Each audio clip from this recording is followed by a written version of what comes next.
की खबरों का रुख करेंगे, लेकिन उससे पहले आपको उत्तर प्रदेश विधानसभा ले चलते हैं, जहां पर मुख्यमंत्री योगी आदित्यनाथ के द्वारा बनाए गए 3 कृषि कानून हैं। मैं विनम्रता के साथ कहना चाहूंगा कि केंद्र सरकार ने इसके लिए इस किसान संगठनों के साथ बड़े सम्मान के साथ वार्ता के लिए आमंत्रित किया। कई दौर की बातचीत हुई और हर एक स्तर पर केंद्र सरकार इस समस्या को संवाद के माध्यम से समाधान करने के लिए पूरी ईमानदारी और पूरी प्रतिबद्धता दिखाई। हर स्तर पर संवाद बनाए रखा गया। लेकिन महोदय, जब देश अपना राष्ट्रीय पर्व मना रहा था, गणतंत्र दिवस के दिन जो कुछ हुआ है लाल किले पे, तिरंगे का अपमान हुआ, भारत के आन बान सम्मान का अपमान हुआ। और यही नहीं, जब हम संवैधानिक प्रतीकों का अपमान करते हैं तो भारत के संविधान का भी अपमान करते हैं, और भारत के संविधान का अपमान का मतलब बाबा साहब भीमराव अंबेडकर का भी अपमान करते हैं।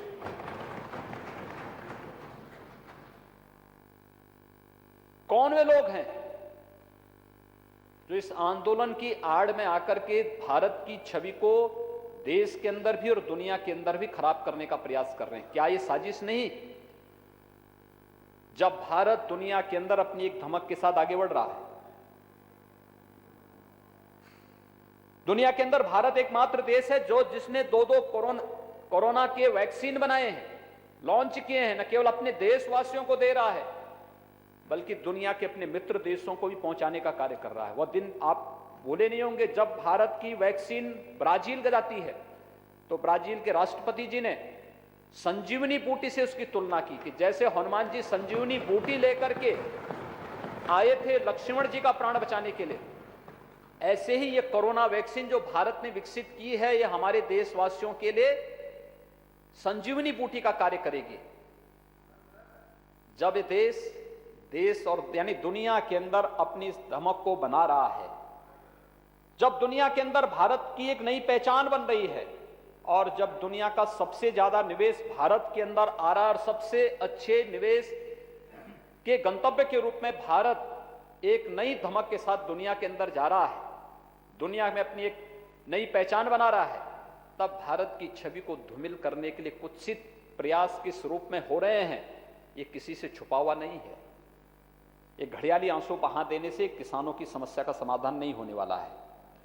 किसान के लिए प्रधानमंत्री फसल बीमा योजना हो, प्रधानमंत्री कृषि सिंचाई की योजना हो, सॉयल हेल्थ कार्ड की योजना हो, या फिर एमएसपी लागत का 1.5 गुना दाम, स्वामीनाथन कमेटी की रिपोर्ट के अनुसार अगर ये 2018 में 24 जीन्स का किसी ने घोषित किया तो प्रधानमंत्री मोदी जी ने किया है। मैं उनका अभिनंदन करता हूं, और पूरे सदन को, पूरे देश को प्रधानमंत्री मोदी जी का अभिनंदन करना चाहिए।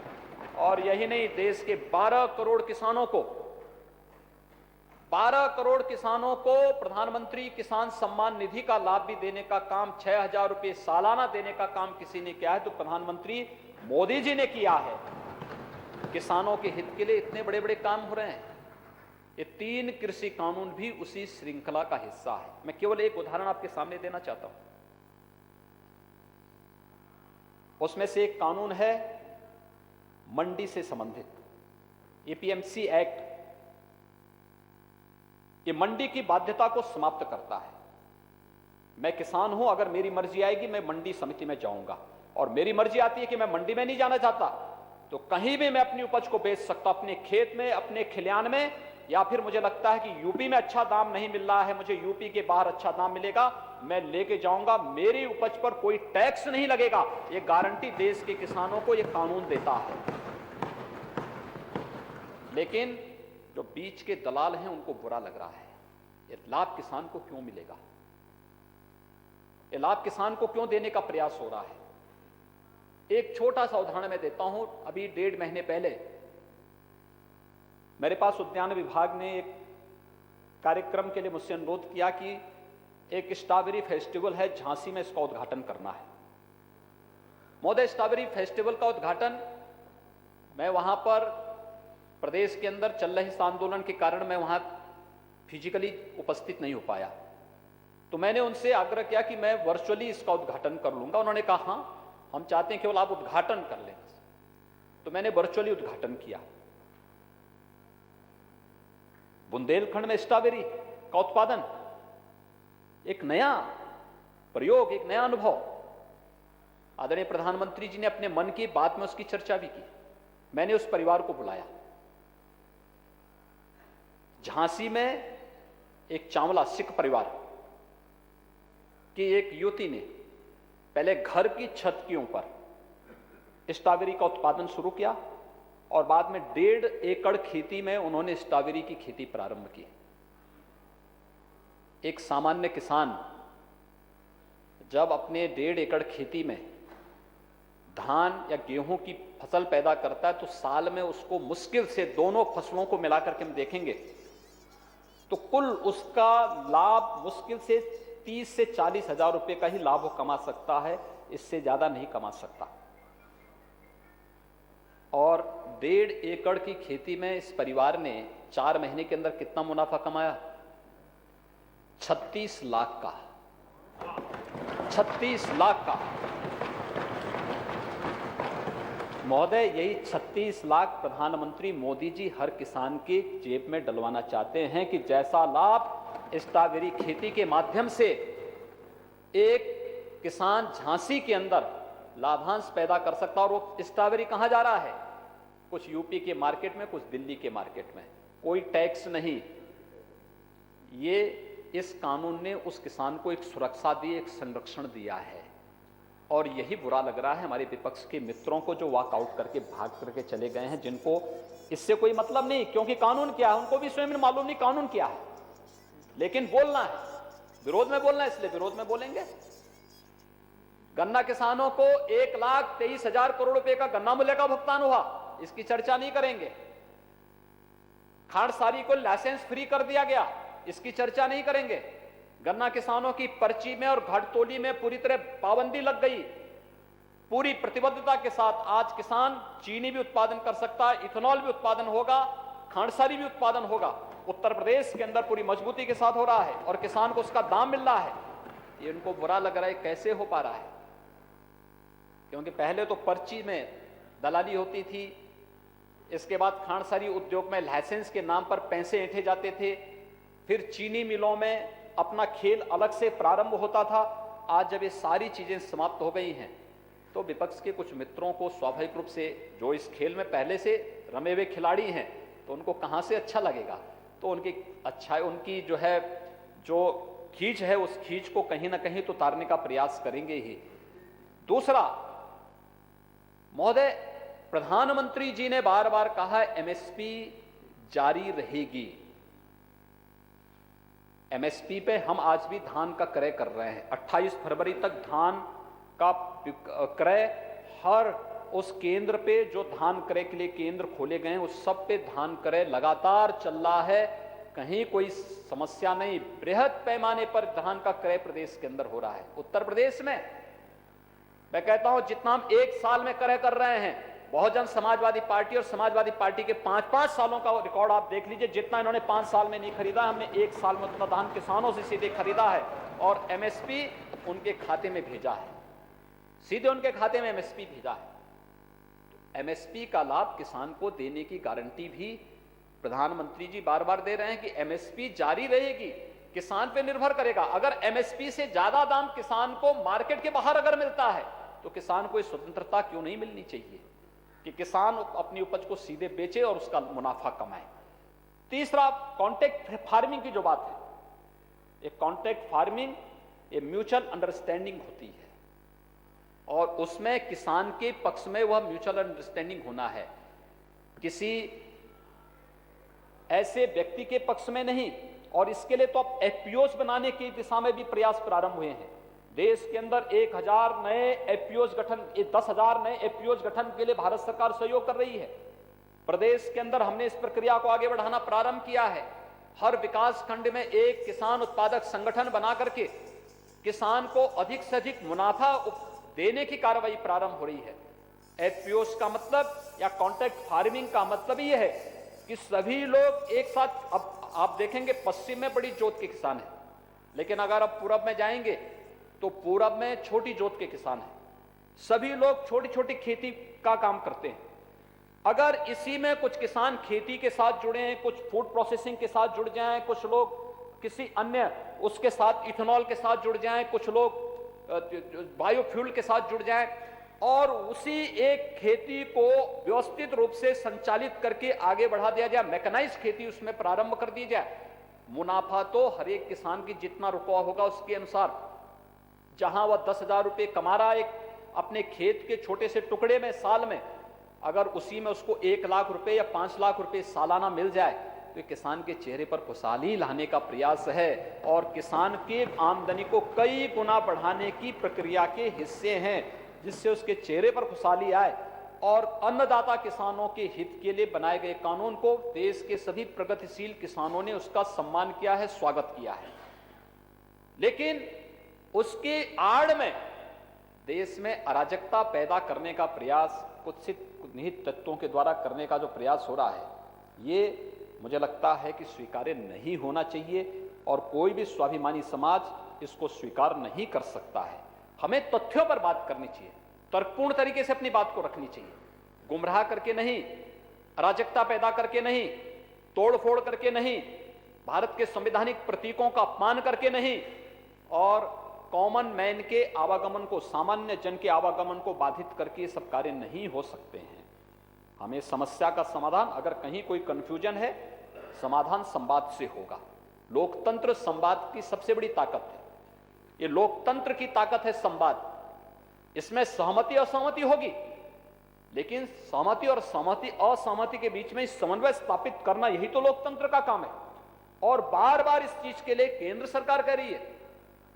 आदरणीय प्रधानमंत्री जी ने इस बात को भी कहा कि भाई तो विकल्प है, इस विकल्प पे आप विचार करिए।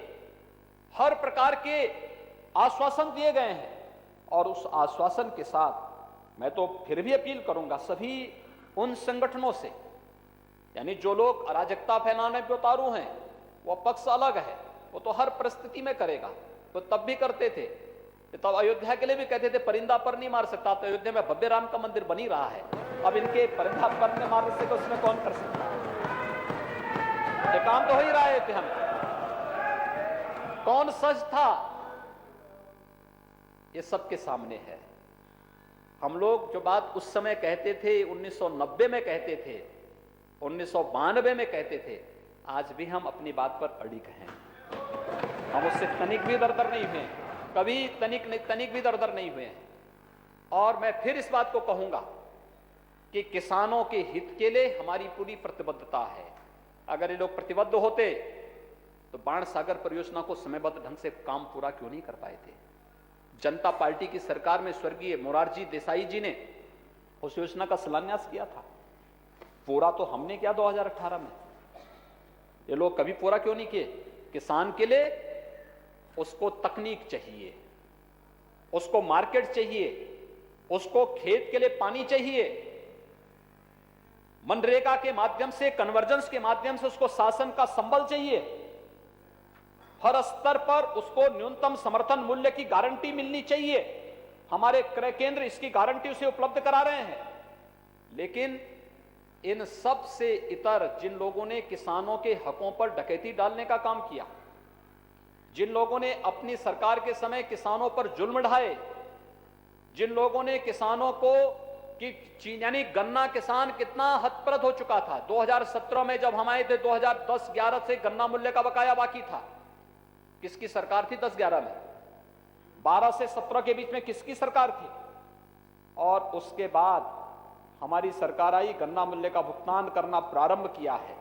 और हम भी जानते हैं अंतर्राष्ट्रीय मार्केट की स्थिति बहुत अच्छी नहीं है। कोरोना के दौरान चीनी मिलें, जब महाराष्ट्र की आधी से अधिक चीनी मिलें बंद हो गई, कर्नाटक की चीनी मिलें बंद हो गई, तब भी उत्तर प्रदेश के अंदर गन्ना विभाग एक एक चीनी मिल के साथ खड़ा होकर के चीनी मिलों को चला रहा था और इस बात की गारंटी दे रहा था। 25 मार्च से लॉकडाउन प्रारंभ हुआ, लेकिन चीनी मिलें जून तक यहां चली हैं।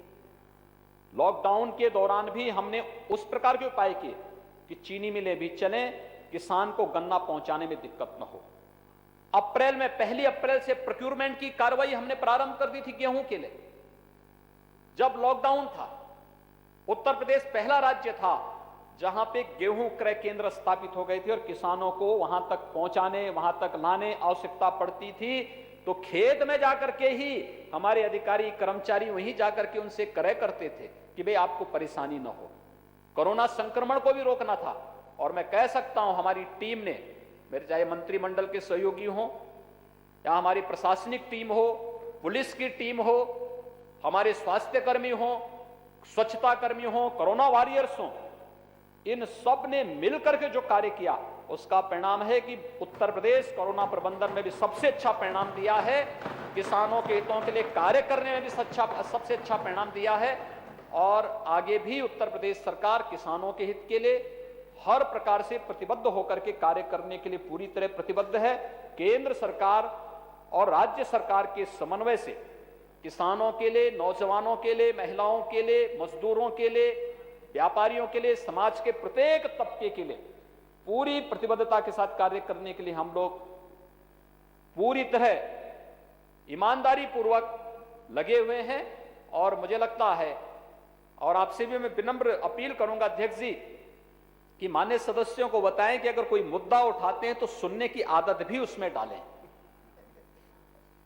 देखिए, उस बिगड़ेल खिलाड़ी की तरह हम लोगों को आदत बंद करनी चाहिए कि जो खेल की शुरुआत करके अधूरे में छोड़ करके भाग खड़े होते हैं। और ये समाजवादी पार्टी की आदत है कि हमेशा जब उनको लगता है कि अब उनके पास कोई मुद्दा नहीं बचा हुआ है, लोग तो वैसे भी इस फील्ड के बहुत वैसे खिलाड़ी हैं जिन लोगों ने प्रदेश के किसानों का कितनी क्षति की है, कितनी पुण्य क्षति की। किसी ने चीनी मिलें बेच दी, किसी ने जो है किसानों को, यानी प्रोक्योरमेंट तो सेंटर कभी चलाया ही नहीं। बाढ़ की समस्या के समाधान के लिए इनके पास कोई योजना नहीं थी। जन की भी हानि होती थी, धन की भी हानि होती थी। हम लोगों ने तो दलहन के लिए, तिलहन के लिए, मकई के लिए, आलू के लिए समर्थन मूल्य हमारी सरकार ने घोषित किया। आज हर किसान खुशहाल है, अच्छी दिशा में आगे बढ़ रहा है। परेशानी किसानों को नहीं, विपक्ष के उन मित्रों को है जिनकी दलाली का पैसा अब किसान के खाते में सीधे जा रहा है, उनको जरूर परेशानी है। सामान्य किसान को कोई परेशानी नहीं। और किसान संगठनों ने इसकी घोषणा बहुत पहले भी की है और आगे भी करेंगे। और मैं फिर इस बात के लिए आश्वस्त करता हूं, सरकार किसानों के हितों को पूरी तरह प्रतिबद्ध होकर के समर्पित भाव के साथ कार्य करेगी। और संवाद से अगर कहीं कोई कंफ्यूजन होगा तो समस्या का समाधान करने के लिए भी हम लोग पूरी तत्परता के साथ कार्य करने को तैयार हैं।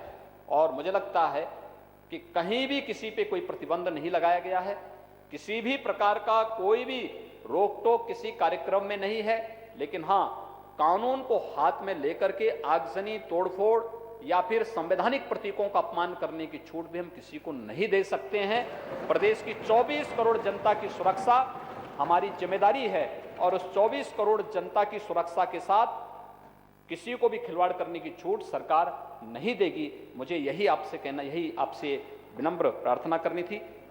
मुझे लगता है कि अच्छा होगा कि विपक्ष के हमारे मित्रगण सच्चाई को स्वीकार कर सकेंगे। धन्यवाद।